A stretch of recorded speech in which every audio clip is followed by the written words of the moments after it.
Magandang umaga mga ka-safety. Welcome sa ating 8 hours mandatory OSH orientation.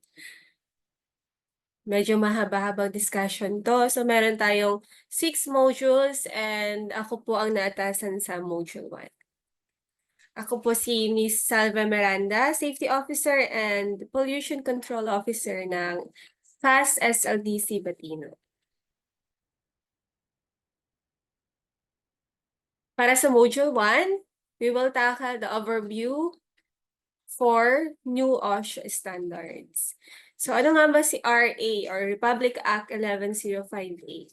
So nakapaloob dito yung compliance with the occupational safety and health standards and providing penalties. So malalaman nyo kung ano ba yung mga kaakibat na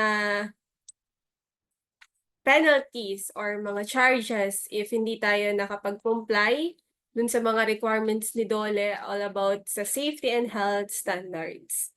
At si RA 11058 nag-start na maging law or na-approve na maging law noong August 17, 2018. And ang Department Order 198-18 ay na-issue ng December 16, 2018. So ito yung tinatawag nating Implementing Rules and Regulations of RA 11058. Ano nga ba ang objectives nitong training? Siyempre, lahat ng participants na nandito ay dapat ma-appreciate nyo kung ano ba ang nilalaman ng occupational safety and health at ma-recognize nyo kung ano ba yung kahalagahan ng mga data at details na nakapaloob dito. So, bakit ito importante? Bakit importante ang occupational safety and health? So, syempre, primary purpose nito ay magkaroon tayo ng occupational health and safety programs to create a safe and healthy work environment. And nilalayon din ito na i-ensure ang right workers against occupational hazards resulting in injury, sickness, and death. Ano ba yung mga classification ng accident na pwede nating ma-encounter sa loob man or sa labas ng ating workplace?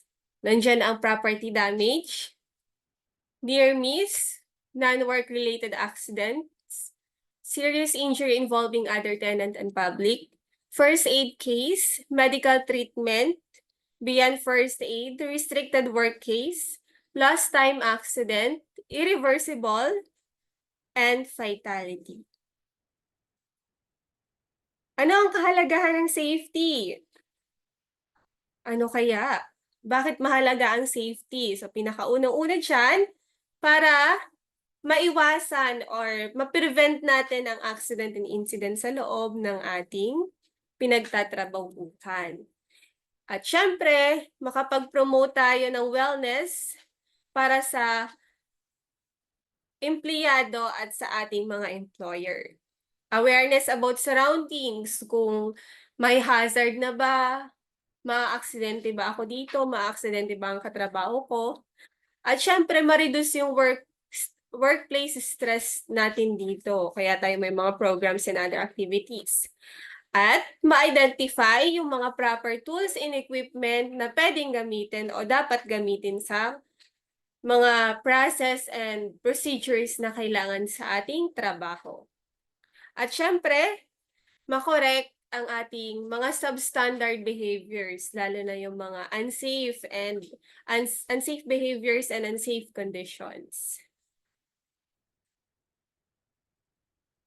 Ang RA 11058 affirms labor as a primary social and economic force para sa ating safe and healthy workplace. Shall ensure the safe and healthful workplace for all working people, at syempre para din sa ating employer.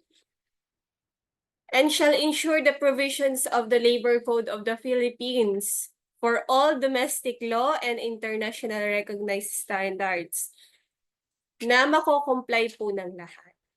And shall protect every worker against injury, sickness, or death, at ma-promote ng strict pero dynamic, inclusive, and gender-sensitive measures ang mga policies na i-implement and mga programs na gagawin sa loob ng isang kumpanya.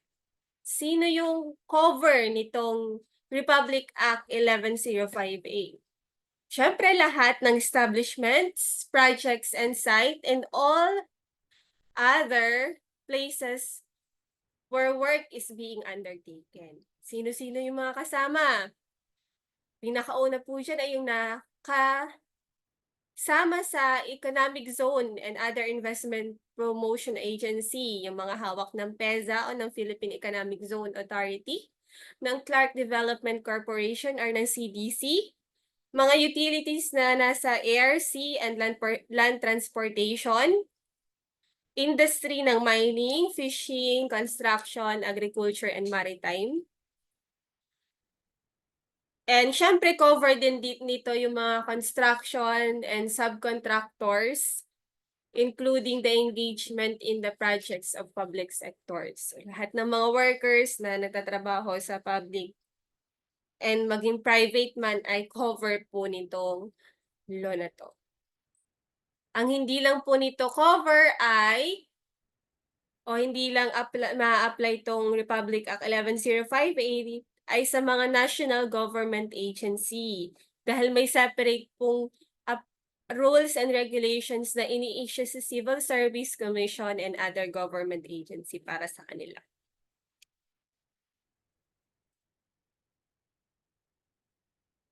Under Section 3, mako-cover po natin ay si Certified First Aider. Sino po yung mga to? Ito po yung mga trade ni Red Cross or any other organization na authorized ng ating Secretary of Labor and Employment or ng ating DOLE. Sila lang po yung pwedeng mag-train sa ating mga first aiders.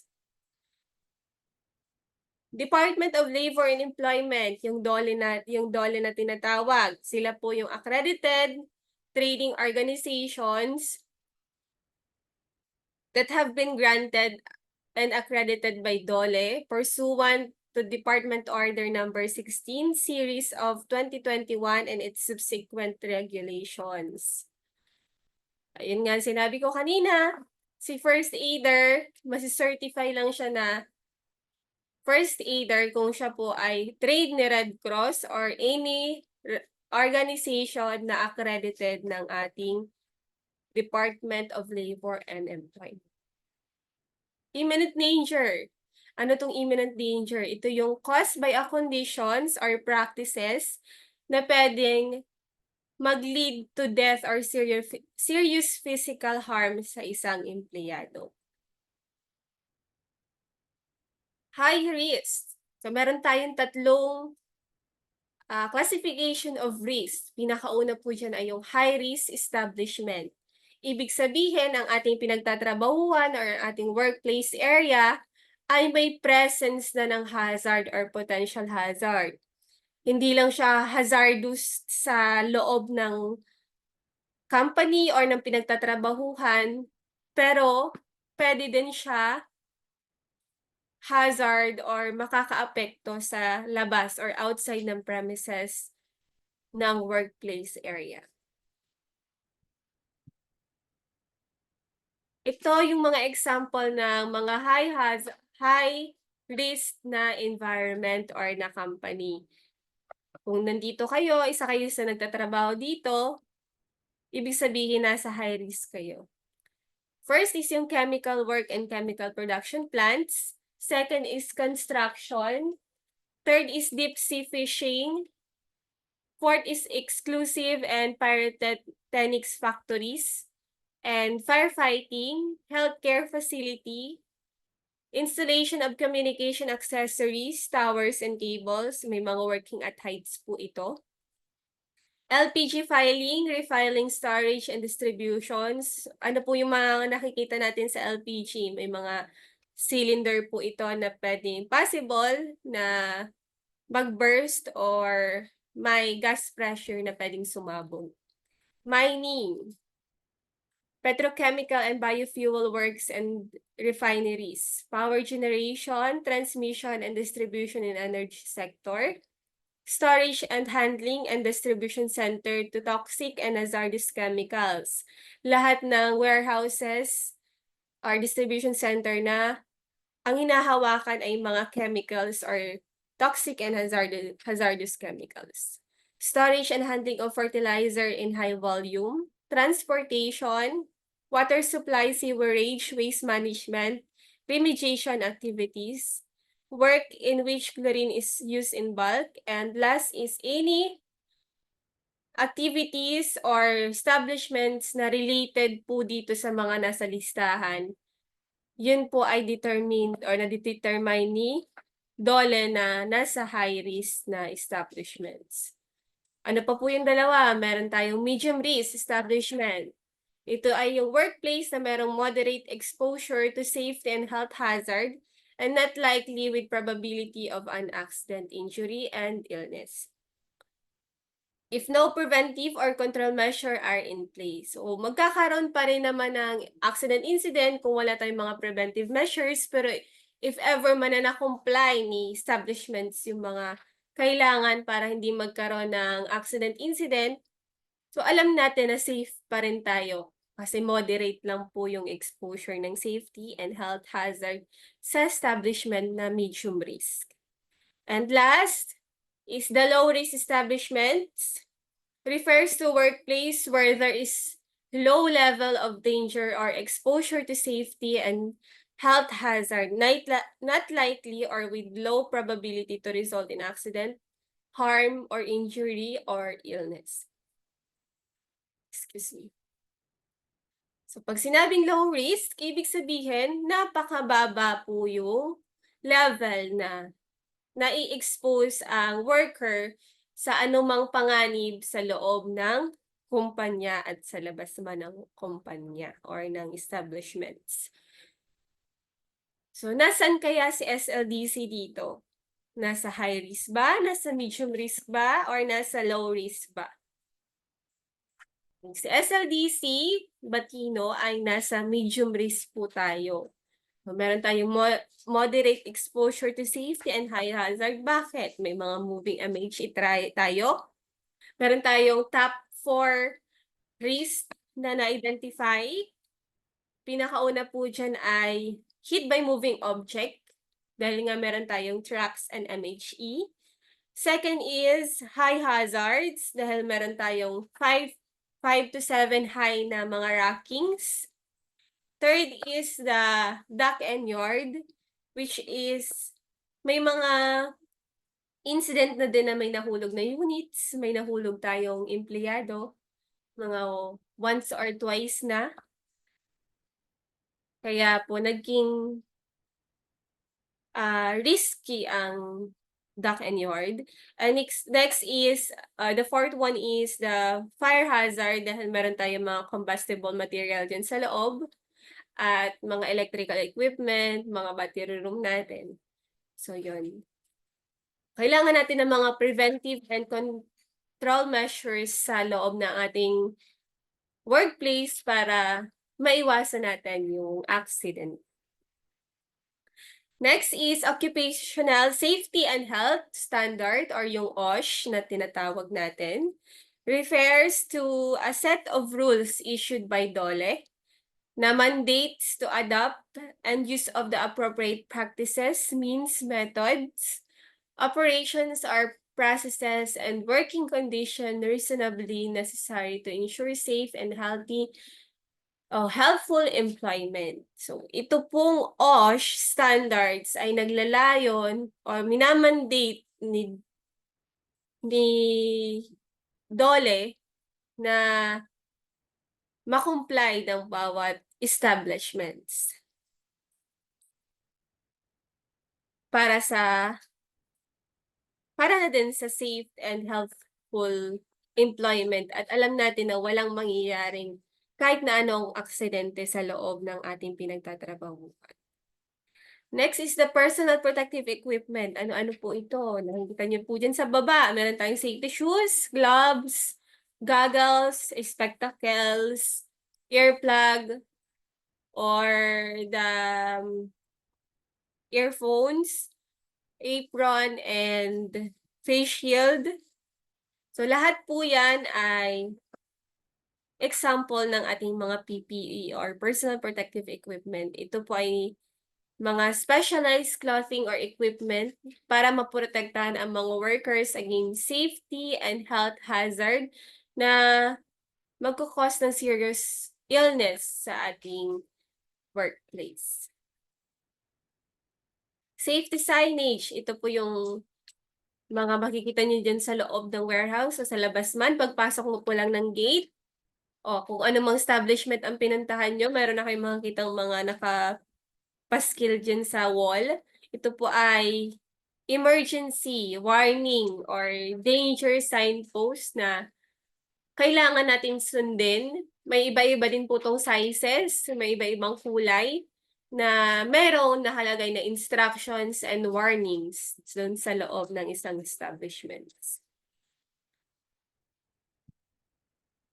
Worker OSH seminar. So ano po ito? Ito na po yung ginagawa natin ngayon. Ito po yung 8 hours mandatory training ng every employer and employees. Kung sino man pula ang mga nasa loob ng isang establishments. For section 4, we will tackle the duties of employers, workers, and persons. So ano ba yung mga kailangan nating gawin, mga karapatan natin, or mga dapat nating gawin as employer, as worker, or empleyado, and mga third party or other persons, mga visitor sa isang establishment. So first is, ano ba yung duties ni employer or ng contractor or subcontractor? Siyempre, sila yung nagmamanage, nagko-control, and nagsupervise ng ating working environment. So first, kailangan equip ang place ng employment for workers free from hazard. Free from hazardous conditions na pwedeng mag-cause ng death, illness, or physical harm sa ating mga empleyado. Second, dapat complete po ang job safety instruction and proper orientation sa lahat ng empleyado ng isang establishments. Familiar dapat si empleyado kung ano dapat ang magiging working environment niya bago siya mag-start ng kanyang trabaho. Ensure that so far as is reasonably practical, the chemical, physical, and biological substances and agents, mga ergonomic and psychosocial stress, under their controls are without risk to health, and when the appropriate measures of protections are taken. So lahat po yan, mga maging physical man, chemical, biologicals, mga chemical substances, agents, yung mga pag-upo nyo lang din sa upuan nyo sa office, pagtayo, ano ba yung proper na postures sa picking, dahil nasa warehouse tayo, ano ba yung dapat na proper ergonomic positions. Lahat po yan ay napapaloob sa duties ni employer. Use only approved specific industry, set of the standards of devices and equipment. Kung yan lang po ang kailangan gamitin at yan lang po ang approved ng ating mga LGUs or ng ating DOLE or under the OSH standards, yan lang po ang dapat gamitin. Kaya nga, yung mga substandards or mga improvised tools, kailangan hindi yan ginagamit. Kinonsider lang natin kasi wala tayong mas mapapadali yung trabaho sa ganong klase ng device or equipment. Then, meron din po tayong tinatawag na recalibrations of devices and equipment. Annual po yan na ginagawa. Yung mga simpleng weighing scale natin, thermometer, kinakalibrate po yan annually. Then, syempre, makapag-comply sa OSHA standard, including yung mga trainings. Ano ba yung mga trainings na binibigay ng ating employer? Madami-dami na binibigay si FAST. Medication examination, meron tayong annual APE or yung ating medical exam. At siyempre mga protective and safety devices, kasama na po yung mga PPE diyan and machine guards. And siyempre ma-eliminate natin yung o ma-minimize natin yung risk sa loob ng warehouse. Make arrangement for workers and their representative to have time and resource to participate sa pag-organize or pag-process ng isang event, pag-plan, ano ba yung mga dapat gawin, pag-implement, pag-monitor, pag-evaluate, and mga for improvement. Kaya po tayo may mga participations na involve ang ating mga empleyado. Provide when necessary for measures identifying trainings and drills, evacuation plans, and others, mga emergencies, fires, and accidents. So, dapat ma-comply din to ni employer. Meron naman tayong tinatawag na mga fire drill, earthquake drill, at kung ano-ano pang drill. Provided din ang evacuation plans. Alam din natin kung saan tayo mag-evacuate, saan tayo dadaan in case of emergency, and ano ba dapat yung mga training na ibibigay sa mga empleyado. Comply with the reportorial requirements of OSH standards. Ano po to? Meron tayong mga quarterly report kay DOLE na ginagawa ng ating mga safety officers. Kasama po dito yung Employer Work Accident Injury Report, yung tinatawag na WAIR, ang ating Annual Work Accident and Incident Exposure Data Report, yung AEDR, Annual Medical Report, AMR, and other OSH committee report. Lahat po yan ay dapat nako-comply ng isang employer or ng isang establishments. At pinaka-importante sa lahat din, o lahat naman 'to importante, pero dapat ay registered ang establishment sa DOLE. So dapat tanungin niyo na mga safety officer niyo kung registered ba ang inyong site o ang inyong company sa DOLE. Pero siyempre registered ang SLDC diyan. Dahil kung hindi, stop tayo ng wala sa oras. So registered po ang SLDC sa DOLE. Okay? Munta naman tayo sa duties of workers. Excuse me. Ano yung mga duties ng mga empleyado? Dapat i-ensure natin na nagko-comply tayo or compliant tayo sa OSHA standards na matatakal natin dito. First ay mag-participate in capacity building activities on safety and health and other OSH-related topics and programs. Lahat ba uma-attend ng mga OSH or mga safety and health programs? Sino kaya ang hindi? So, dapat lahat po para alam natin kung ano yung mga nangyayari sa loob ng bodega or ng ating establishment, ng ating pinagtatrabahuhan, or kung ano pa dapat yung mga kailangan nating i-improve sa loob para wala tayong ma-encounter na incident or accident. Proper use of all safeguards and safety devices. Ginagamit ba natin ng maayos yung mga MH unit natin? Safe ba or wala ba tayong nababangga dyan sa mga walls natin? Dapat lahat yon kino-consider natin. So, hindi po yan basta-basta dahil mahal po ang mga equipments and other devices dyan sa ating workplace. Comply with instruction to prevent accident or imminent danger situations. Kung may instruction si supervisor, si manager, lahat ng mga safety protocols dapat po na co-comply natin at sinusunod po natin yan. Observe prescribed steps to be taken in case of emergency, including participation in the conduct of national or local disaster drills. Kaya minsan may maririnig kayo or may encounter kayo na may national or national earthquake drill. So, kailangan natin mag-participate. Meron tayong mga local disaster drills or mga quarterly and annually drills na ginagawa para in case of emergency, prepared na po tayong lahat. Kaya dapat po magpa-participate tayo diyan. Then report to their immediate supervisor or any other responsible safety and health personnel, any work hazard that may be discovered in workplace. Kung meron man kayong ma-encounter na damage, mga near miss, mga property or facility damage, or kung anumang mga pwedeng mag-cause ng incident or accident or hazard dyan sa loob ng inyong pinagtatrabahuhan, ay i-report na agad sa inyong immediate supervisor, or kung available naman ang inyong safety officer and inyong manager ay i-direct na po agad para maayos agad. Okay, for duties of other person, sino ba tong mga ito, mga other person na to?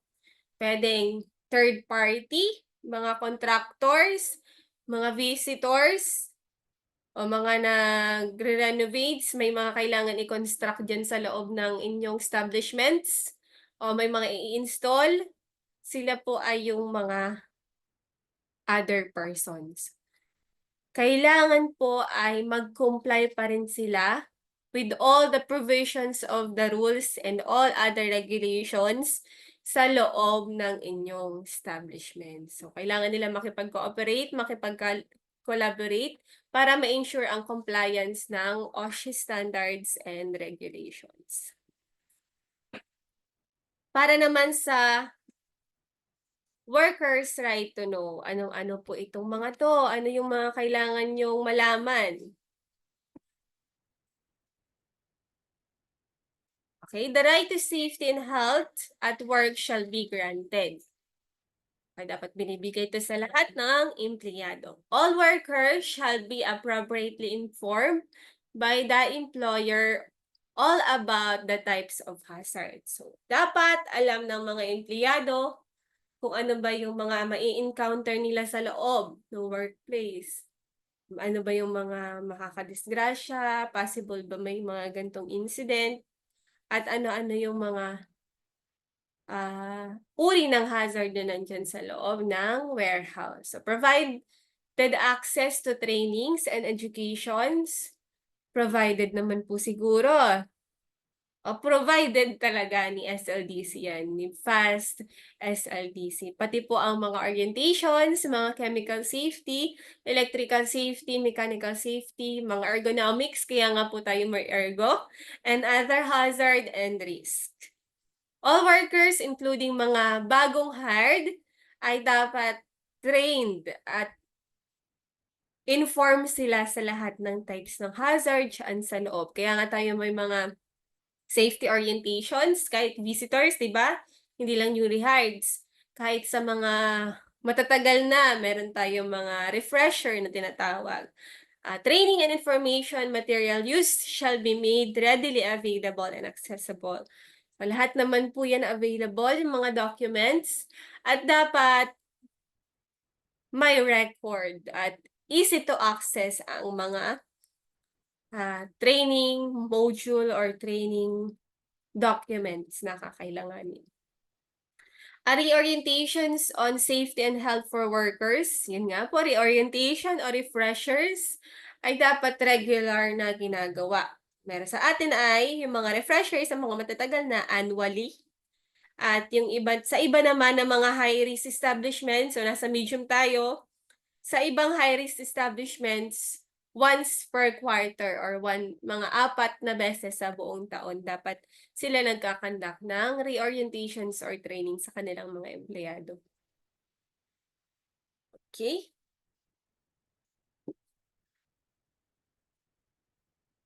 For section 6, workers' right to refuse unsafe work. So, ito yun naman yung right ni empleyado na i-refuse o mag-refuse sa kanyang trabaho. Without threat or reprisal. Ano po yung threat? Siyempre, mga pananakot or revenge dun sa empleyado na, ay, hindi po ako, ayoko pong magtrabaho kasi existing yung imminent danger. Pero kung wala namang imminent danger, dapat tuloy-tuloy pa rin yung trabaho.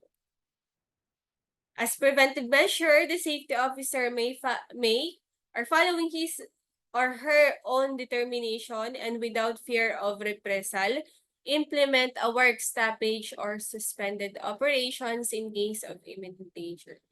So, pwede po ba si safety officer magpa-work stoppage na tinatawag or WSO? Pwede po. Lalong-lalo na kung present ang imminent danger na makakaapekto sa ating workplace. Pwede po natin ipatigil ang operations pag may imminent danger dyan sa loob ng inyong establishments. At right ni empleyado na hindi or ayaw or hindi siya magtatrabaho hanggat hindi nawawala or walang actions dun sa imminent danger. The employer or the safety officer cannot require the workers to return to work where there is a continuing imminent danger. So, yun. Lahat ng employer or kahit si safety officer ay hindi pwedeng ipakontinue ang operation hanggat nandyan pa ang tinatawag natin na imminent danger. So, pagtapos na, may actions na ginawa, wala nang hazard or na danger sa empleyado, pwede na po tayong bumalik or sasabi na si mismong employer and si safety officer na ready na ulit ang ating workplace. The worker may also refuse to work until the lifting of work stoppage order or the WSO after implementing the appropriate corrective measures. So, yun nga yung sinabi ko kanina na hanggat present ang tinatawag natin na imminent danger, pwedeng mag-refuse ng trabaho si empleyado, si worker. Workers affected, ito yung mga okay, so yung workers affected dun sa area na merong imminent danger, yun yung i-stop or pwede silang mag-refuse ng kanilang trabaho, hindi sila magtatrabaho. Pero pwedeng si employer or si safety officer ay ilipat sila ng area na walang imminent danger. Dun sa workplace na yon ay wala namang danger dun sa empleyado. Pwede sila temporarily assigned doon sa area na yon. Kung meron namang possible na paglilipatan.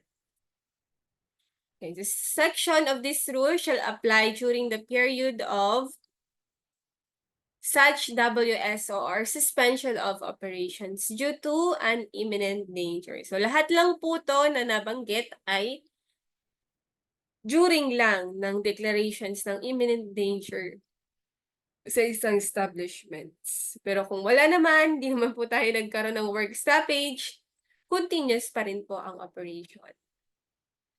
For Section 7, workers' right to report accident. So, karapatan ng mga empleyado na i-report ang mga accident, incident, at kung ano-ano pa pong mga nandyan sa loob ng establishment na makakapahamak sa kanila at sa kanilang kapwa empleyado. First,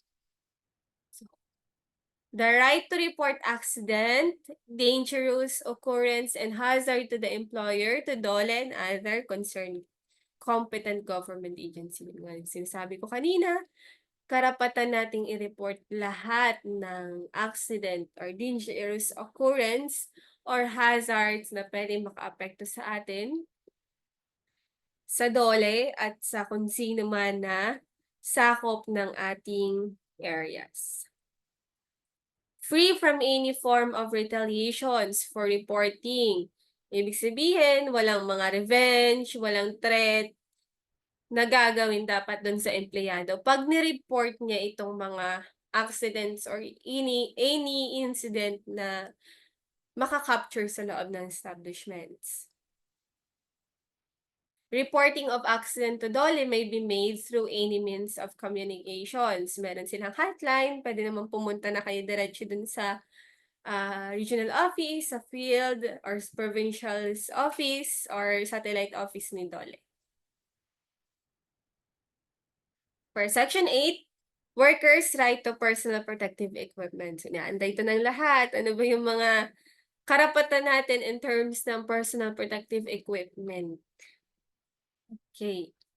So, si employer or si contractor or si subcontractor, ipo-provide dapat nila yung free charge ng PPE for any part of body that may be exposed to hazards.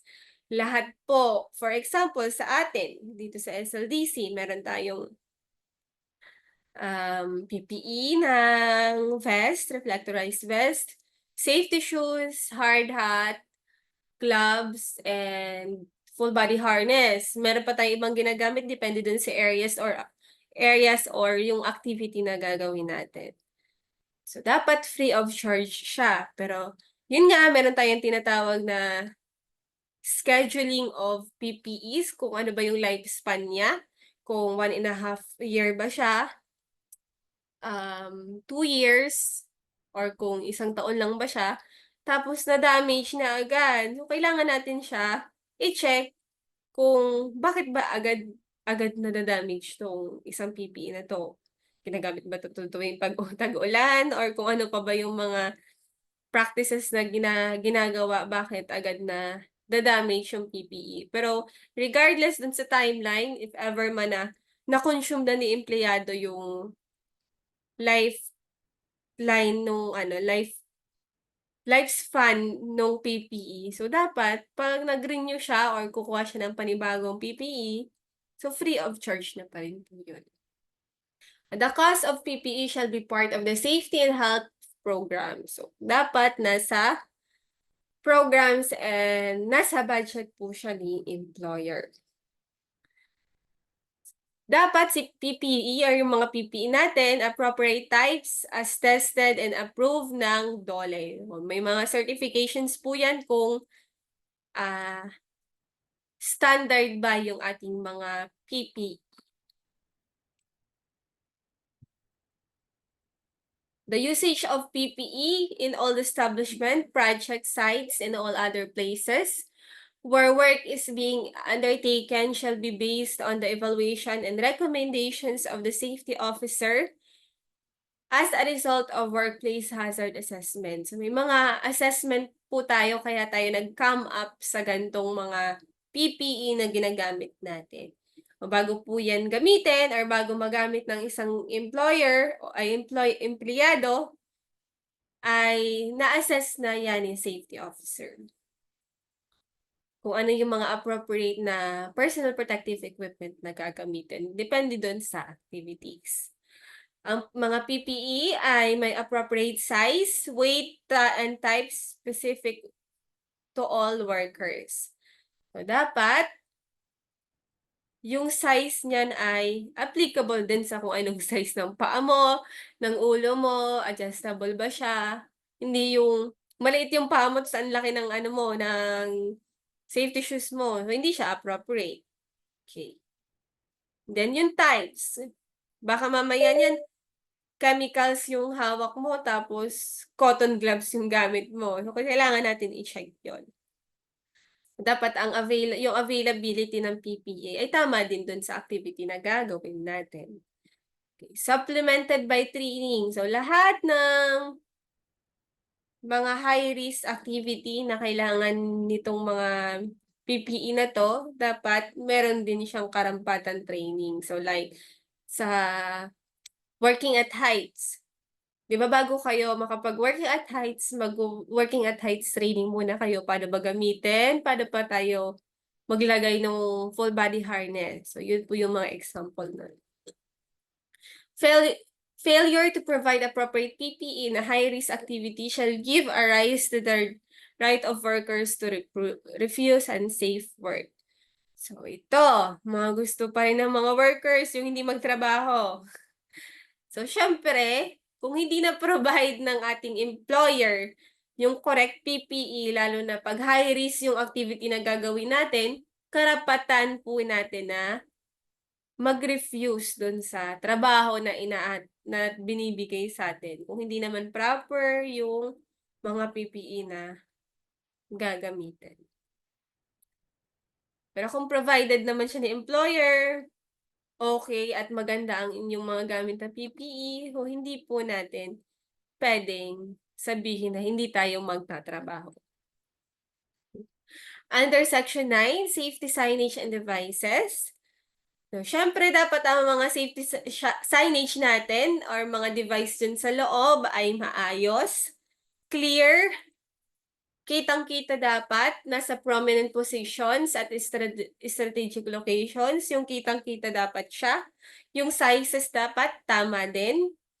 Example nito is yung mga JHS pictograms na ginagamit sa mga chemicals. Dito naman ay yung mga ating mga life-saving rules. May makikita kayo diyan, mga plans, company profile. Yun po yung mga example ng ating safety signage. Mga devices, meron tayong diyan na thermometer, ah, at madami pang iba. All signage shall be the appropriate quality to ensure their eligibility.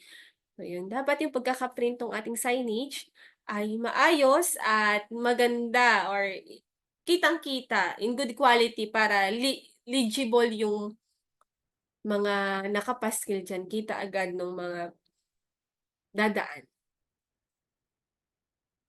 For Section 19, Workers' Welfare Facility, dapat ang ating establishment ay merong sapat na supply ng inuming tubig.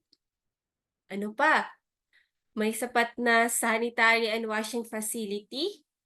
Available po ang living accommodation for workers. Okay. So, ito naman ay applicable sa mga construction. Sa construction, meron silang tinatawag na barracks. Shipping. So, sa shipping naman, sa mga barko, may mga facilities naman sila na kung saan natutulog sa workers. Sa fishing, yung mga malalaking bangka, meron naman silang area. Then, night workers, kung merong um, establishments na or company na may nagstay talaga na worker dun sa area. So, sa atin naman, meron naman tayo in case of emergency like nung nag-COVID, meron naman tayong mga area na pwedeng i-provide sa empleyado natin. Pero as of now, since wala naman tayong mga kailangang i-evacuate or mag-stay in, ang available lang sa atin is yung mga comfort rooms or mga shower rooms na pwede si tracker. Kasi kadalasan naman si tracker ang use ng ating mga washing facilities or yung pag maliligo sila. Then separate sanitary washing and sleeping facility for all the genders and kung saan pa applicable. So, mga sanitary and washings or any facilities naman sa atin ay yung mga CRs natin, mga comfort rooms, naka-separate naman yan in different gender. So, may male and female naman po dyan. And lactations area or lactation stations. Okay. Meron naman tayo nito, nasa clinic po ito. Ramps and railings, available naman. Makikita nyo yan sa ating hagdanan. Sa mga hagdanan and sa mga dock.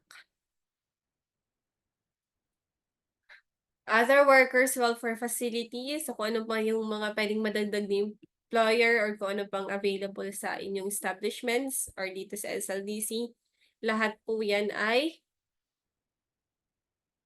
pinoprovide sa empleyado. For Section 24, payment of workers during work stoppage due to imminent danger. Ito yung mga gustong-gusto ng mga workers. Walang trabaho, pero may bayad. No. Okay. Sinasabi dito na during or due to imminent danger occurs, results of the employer's violations or fault, the employer shall pay the affected workers their corresponding wages during the period of such stoppage of work or suspension of operations. So, naririnig nyo parang lakihan yung mga tenga kasi, "Uy, may bayad pala yun. Puwede pala tayong magkaroon ng salary kahit wala tayong ano, operations." So, tama po yung naririnig nyo. Babayaran po kayo ni employer from the start na nagkaroon ng stoppage hanggang dun sa period na okey na ulit yung operations. Oh, kung 15 days nagkaroon ng work stoppage at wala kayong operations, for 15 days din yung bayad sa inyo ni employer. For Section 27, Employees' Compensation or Claims, ito naman po yung mga benefits na pwede nating i-request or kailangan maibigay ni employer sa isang empleyado na nagkaroon ng work-related disability or possible or wag naman po sana. So, ito po yung death.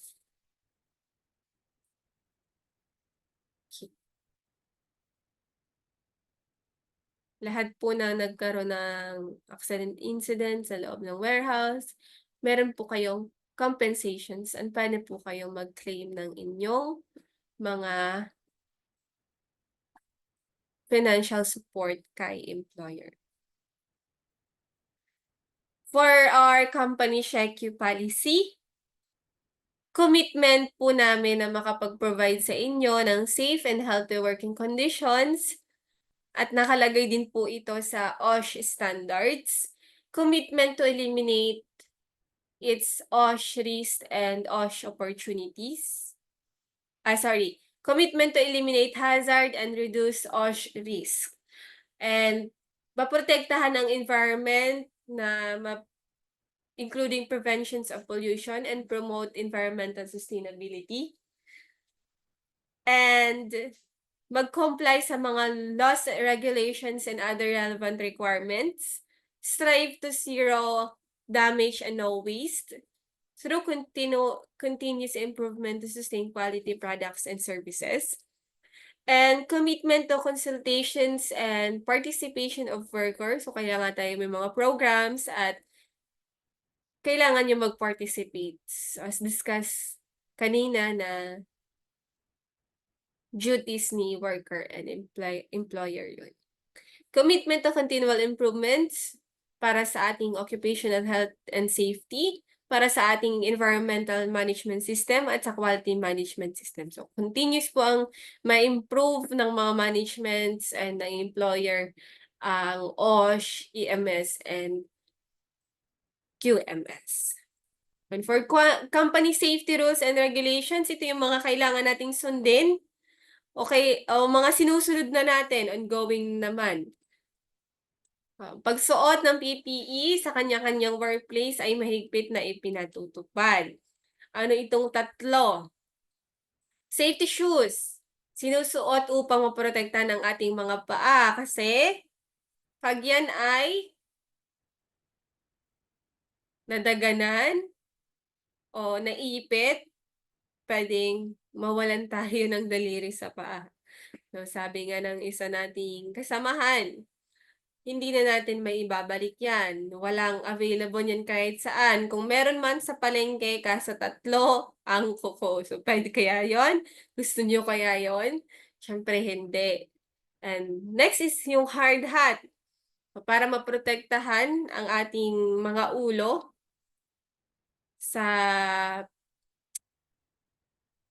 anumang panganib na pwedeng may mahulog, may tumama din sa ating mga bunbunan. Yan po yung sinusuot. Pero yung hard hat ngayon ay dito sa SLDC ay naka-lift naman. And for safety vest ay isinusuot upang ang mga pedestrian at operators ay maging visible sa lahat ng uri ng sasakyan na makakasalubong. So, malayo pa tayo, kitang-kita na tayo ng ating mga kasalubong o yung mga paparating na trucks, ng MHE or kung sino pa man. Ano pa yung mga kailangan natin sundin? No ID, no entry. May mga nakakapasok bang walang ID? Dapat nakikita na ni guardian, ni security bago tayo pumasok. Ang tsinelas, sandals at short pants ay hindi pinapayagan sa loob ng warehouse. Kino-consider lang po natin ang tsinelas and sandals pag sobrang maulan. Pero ang short ay hindi po natin yan pinapayagan. Ang mga alagang hayop ay ipinagbabawal sa loob ng warehouse. Sa bahay na lang po ito. May mga designated parking areas ang mga kotse, motorsiklo, bisikleta at trucks. Sundin ang mga traffic safety signage or signs. Ang bilis ng sasakyan ay 10 kph pag open area at 5 kph pag shared area. At dapat ugaliin po nating nakasuot ng ating mga seat belt. Ang pag-angkas sa MHE or lift trucks sa loob ng bodega ay ipinagbabawal. Meron bang gumagawa dito? Yung nakikita niyo dyan sa kanan? So, dapat wala. Bawal na bawal yan. Paninigarilyo, pag-inom at paggamit ng pinagbabawal ng gamot. Bawal na bawal yan dito sa loob. Ang pagtago at paggamit ng nakakalasing na inumin. Kung merong gumagawa niyan, itigil nyo na. Ang sinumang tao na pumapasok na lasing o nakadroga ay makakatanggap ng disciplinary action at ang malala pa ay dismissal. Hindi na po kayo makakapasok dito. Ang pagkain o pag-inom sa loob ng bodega ay pinagbabawal din. Kahit yung mga candy nyo dyan. Kailangan lang ay sa canteen, pantry, or conference room pwede kumain. Ang pagdadala ng camera or cellphone, confiscated na to sa guard, pero dapat wala na makita ang management na may nagdadala ng cellphone din sa loob ng warehouse. Ang baril, kutsilyo at anumang sumasabog o nakamamatay na sandata ay mahigpit na ipinagbabawal sa loob ng bodega. Ano kaya mga sumasabog na yan? So, bawal na bawal din po yan mga pwedeng pangsaksak, yung mga matutulis na bagay. Hindi pwedeng ipasok yan dito sa loob. Ang pagsusugal ay pinagbabawal sa loob at kahit na sa labas. Kung mga naka-break time, merong naging incident na break time nagsugal. So, may mga karampatang parusa din po yan. At pwedeng mag-lead into dismissal. Sa pagbusina, maya't maya ay sinasagawa upang mapaalam sa mga pedestrian at kapwa operator na ikaw ay paparating. Kailangan natin gawin ito, lalo na sa mga intersections. At warning na din kung tayo ay may kasalubong or may kasabay.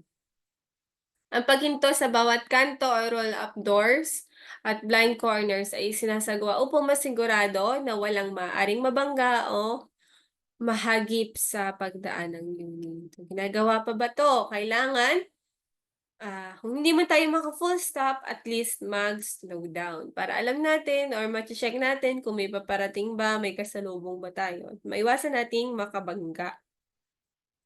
Ang pagsuot ng alahas at anumang accessory sa loob ng warehouse ay mahigpit na pinagbabawal. Do not enter the restricted area. Kung hindi naman kayo authorized at hindi kayo trained dun sa designated area na merong nakalagay na ganitong signage, ay wag na po kayong pumasok. Ibig sabihin, may danger or high risk ang area na yan.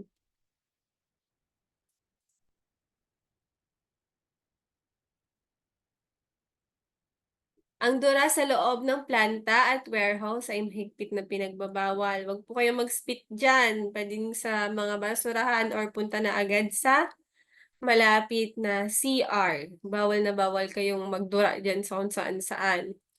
At syempre, ang pag-ihi, bawal na bawal din. May designated area tayo, may available na CR, dahil lang po tayo pwedeng umihi. Okay, the 3-meter rule, ito yung tinatawag natin na safe distance. Kailangan natin i-check yan lagi na dapat 3 meter yung layo natin sa MHE or trucks at between MHE din. Ang pagtalon sa dock ay mahigpit na ipinagbabawal. Meron bang gumagawa nito, pumapanhik at tumatalon? Bawal na bawal 'yan. Ang paglalaro at mahigpit na di na pinagbabawal sa loob ng warehouse. Bawal tayo horse playing, maglaro dahil nagkaroon na din tayo ng incident na first aid dahil sa paglalaro sa loob ng warehouse. Ang pagtakbo sa loob ng bodega ay mahigpit ding ipinagbabawal. Bawal na bawal din na late ka na tapos tatakbo ka na. Baka mamaya madulas ka pa, magkauntog-untog ka pa diyan. So, mare-report pa ni safety.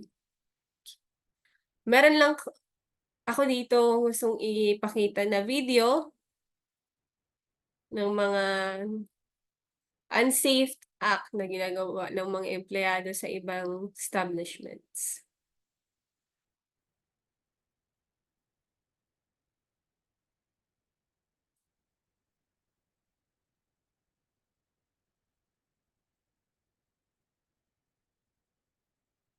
Okay, next.